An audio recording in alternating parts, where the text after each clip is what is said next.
Hey guys, welcome back to the channel. In this video, I'm going to discuss the Chef Starter 17 problem. The first problem is chef on vacation. The problem हमें यहाँ पे दी गई है कि after a very long time the chef has a vacation. Chef has planned for 2 trips during this vacation, one with his family and one another with his friend. The family trip will take X days and the trip with friend will take Y days. Currently, the dates are not decided, but the vacation will last only for Z days.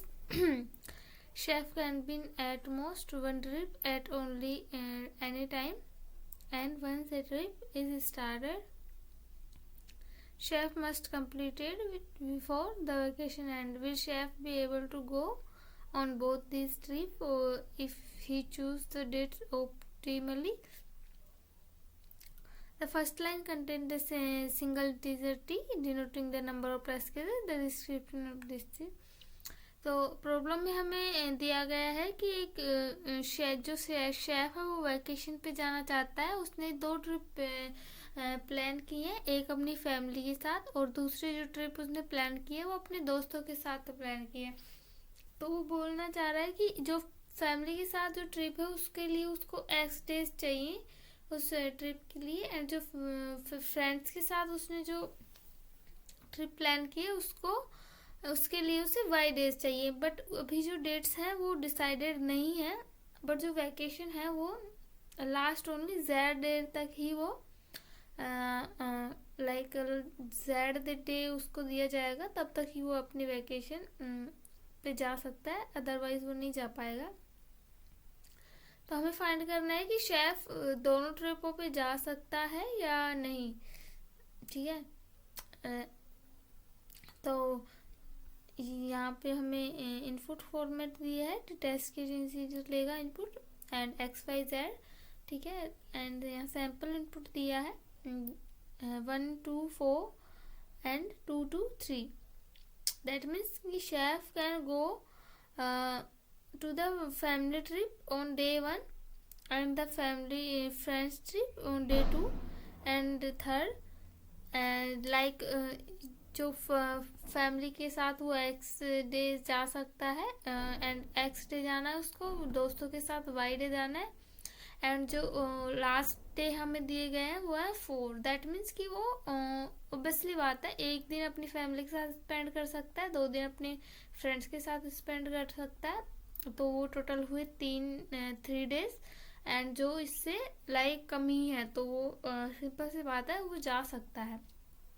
And second test के second में क्या हो रहा है, second में उसे 2 दिन चाहिए अपनी फैमिली के साथ, 2 दिन चाहिए अपने फ्रेंड्स के साथ, बट जो लास्ट डे है वो कितने 3, तो वो नहीं जा सकता है क्योंकि मतलब वो या तो सिर्फ एक ही ट्रिप पे जा सकता है, वो सिर्फ मतलब एक ही ट्रिप पे जा सकता है क्योंकि जब तक वो दूसरी ट्रिप पे जाएगा तब तक उसका जो लास्ट डे है वो आ जाएगा. तो इसका सिंपल लॉजिक ये आ जाएगा कि वो एक एक्स फैमिली के साथ जो ट्रिप पे जाएगा वो है, एंड जो वाई है वो है फ्रेंड्स के साथ जो उसे ट्रिप पे जाना है. ठीक है, फ्रेंड्स FT. दैट मीन्स कि अगर x plus y less equal z होगा, दैट मीन्स कि जो फैमिली के साथ वो ट्रिप पे जाना चाहता है वो दिन और जो फ्रेंड्स के साथ ट्रिप पे जाना चाहता है वो दिन अगर z से लास्ट डे के इक्वल होंगे या फिर कम होंगे उससे, तो वो उस पे ट्रिप पे जा सकता है. तो यही इसका क्वेश्चन का सिंपल सा लॉजिक था. इसका कोड दिखा देती हूँ. Here is the code. तो कोड में क्या किया है, टी टेस्ट के इंटीजर इनपुट लिया है, देन उसको चलाया तब तक वो 0 ना हो जाए. 3 इंटीजर इनपुट लिए XYZ. ठीक है, एंड जो इंट ए है उसमें मैंने x प्लस वाई का सम स्टोर किया है, फिर चेक किया है कि if A less equal Z है दैट मीन्स कि वो जा सकता है, एल्स अदरवाइज वो नहीं जा सकता। ठीक है, ये सॉल्यूशन था इसका।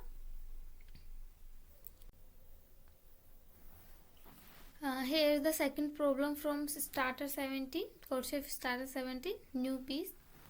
तो प्रॉब्लम में हमें दिया हुआ है कि chef's favourite game is chess. Today he invented a new piece and want to see its straight from a shell x y.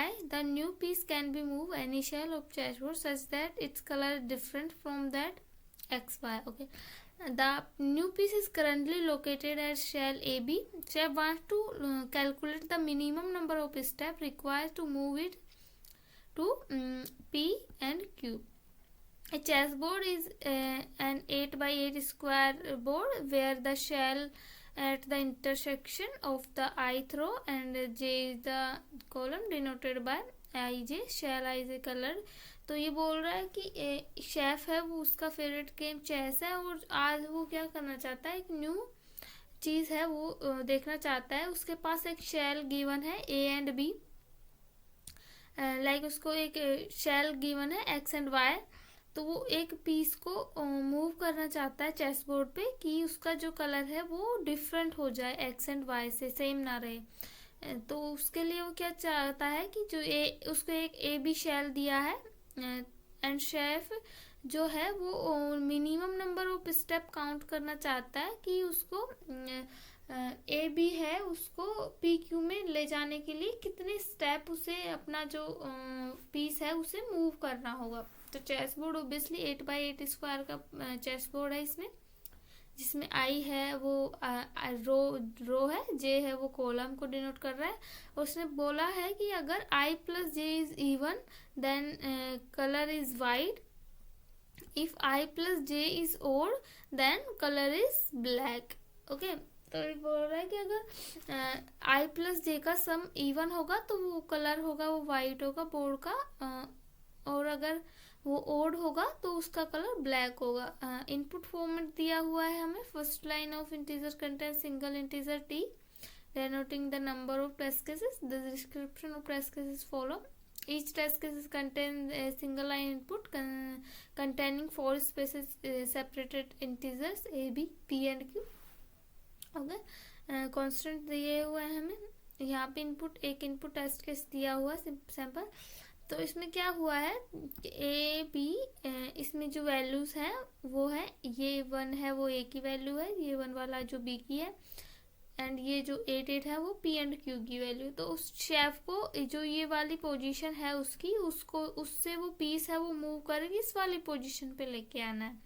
ठीक है, तो इस यहाँ पे सिंपली बोला है कि हमारे पास ये सेम कलर है, ऑब्वियसली ये सेम कलर होंगे क्योंकि वो उसने बोला है कि अगर उनका जो नंबर है आई प्लस जे अगर वो इवन है तो वो वाइट कलर का होगा, एंड यहाँ पे दोनों है वो वाइट कलर होंगे क्योंकि ये दोनों इवन नंबर हैं। तो शेफ है जो एक बारी में सिर्फ एक मूव कर सकता है। तो क्या करेगा वो, पहले ये 1 है उसको 8 बनाएगा, ठीक है, एंड फिर सेकंड मूव में वो क्या करेगा, इस वाले 8 को भी 1, इस वाले 1 को भी 8 बना देगा। सेकंड टेस्ट केस में क्या हो रहा है, सेकंड टेस्ट केस में हमें गिवन है ए एंड बी और ये वाला जो है, तो इसमें सिर्फ हमें सिंपली 1 मूव करना होगा क्योंकि जो 7 है उसे 8 पे ले जाना है सिर्फ, बाकी 5 वाला तो सेम है। एंड इनका जो कलर है वो भी अलग अलग होगा क्योंकि ये these are not even number.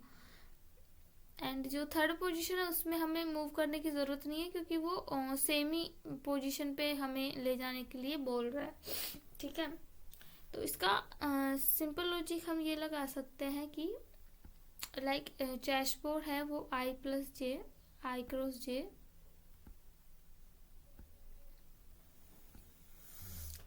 8 by 8 का हमें चेस बोर्ड दिया है।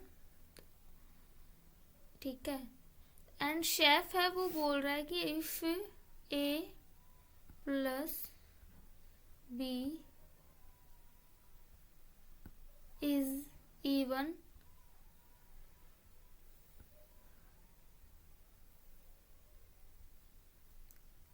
देन कलर होगा वो होगा वाइट, एंड इफ और देन कलर होगा ब्लैक, ब्लैक, ठीक है। तो हम इसमें ऐसा कर सकते हैं कि हम पहले चेक करेंगे कि नंबर इज इवन और ओड। तो अगर नंबर इवन और ओड तो हम ये चेक करेंगे कि ए प्लस बी है वो ए प्लस बी का मोड 2 इक्वल टू 0, ओके। और p plus q is also a even number, okay. अगर ये दोनों कंडीशन अगर सेटिस्फाई हो जाती है तो शेफ दो मूव करेगा, ठीक है, क्योंकि colour is same. Otherwise chef only और अगर ठीक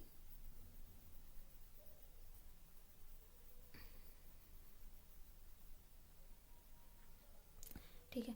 तो इवन वाली कंडीशन हो गई। अगर शेफ के पास ऑब्वियसली बात है, अगर जो सेम होंगे, अगर A plus B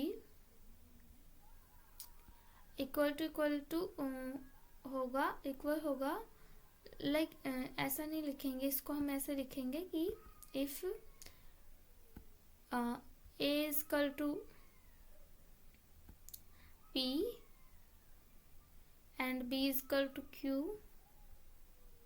then obviously बात है कि हम जो कंडीशन है उसको उसमें सिंपली 0 आउटपुट करेंगे, क्योंकि वो पहले से ही वो जो शेफ है उसी पोजीशन में उसको मूव करना चाहता है जिसमें वो ऑलरेडी है, तो हमें कोई भी मूव करने की ज़रूरत नहीं है। तो ये एक कंडीशन हमारी ये हो जाती है, ठीक है, 0 के लिए, कि अगर वो सेम होगा तो हमें मूव करने की ज़रूरत नहीं है। एंड सेकंड कंडीशन हमारी होगी कि if A plus B and P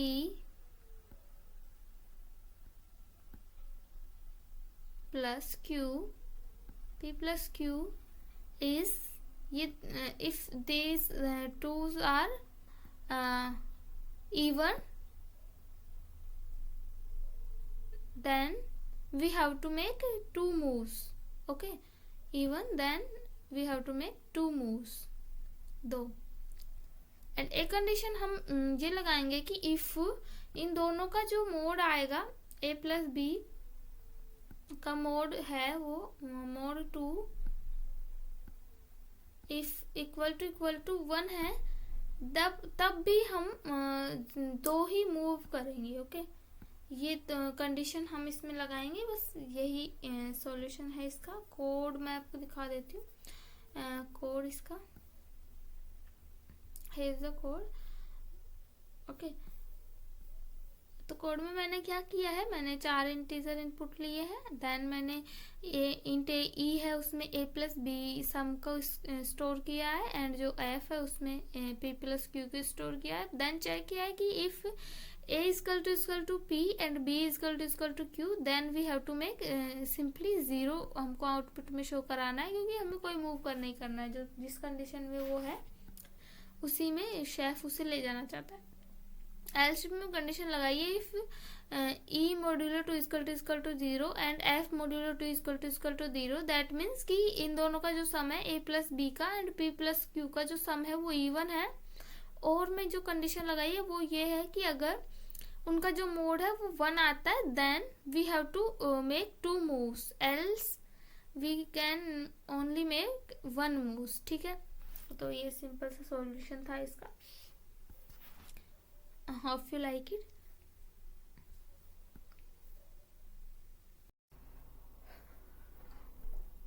So here is the third problem from starter 17 GCD of prefixes. In this problem we have given a Suzuki and Hitachi are playing a game. Suzuki first create an array containing and positive integers a1 to an. He then create a new array b of length n such that bi equal to GCD of A1, A2, A2, and for each 1 to n. Now Suzuki given an array to B and ask them to find any array A with this condition such that the given process applied to A will proceed to B. Can you help the charges solve this problem here? ठीक है.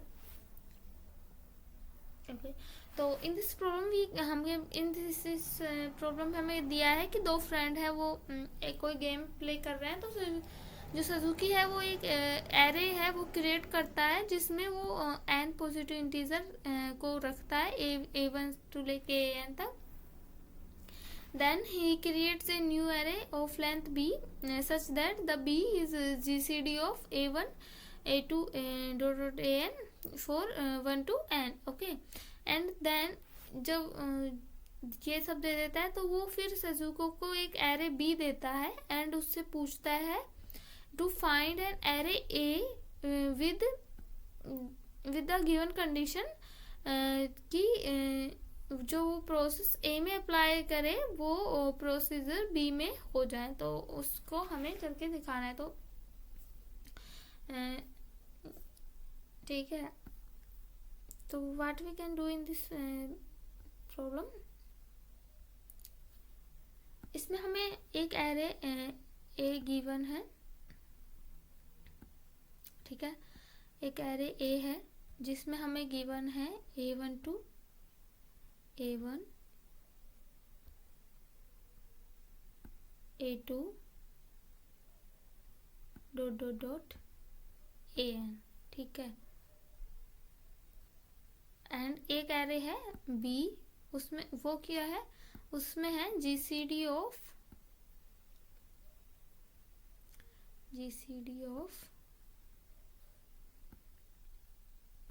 A1, A2, dot AN. ठीक है.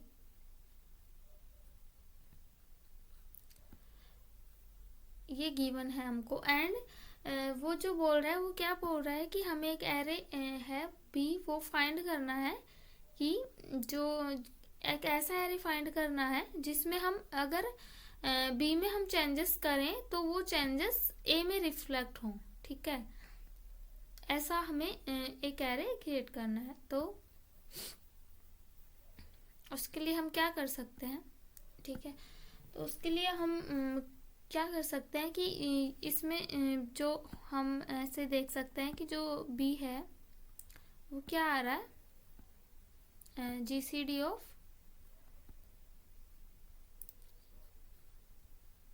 A1 to AN. ठीक है.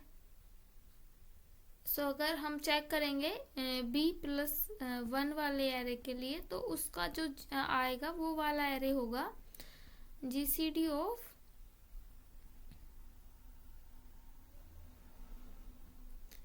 A1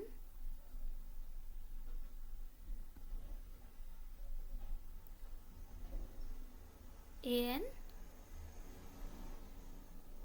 +1. ठीक है. ये हम फाइंड कर सकते हैं. तो सिंपल इससे लॉजिक जो निकल के आ रहा है वो क्या है कि इफ कि क्या हो रहा है, अगर जो B है B I-1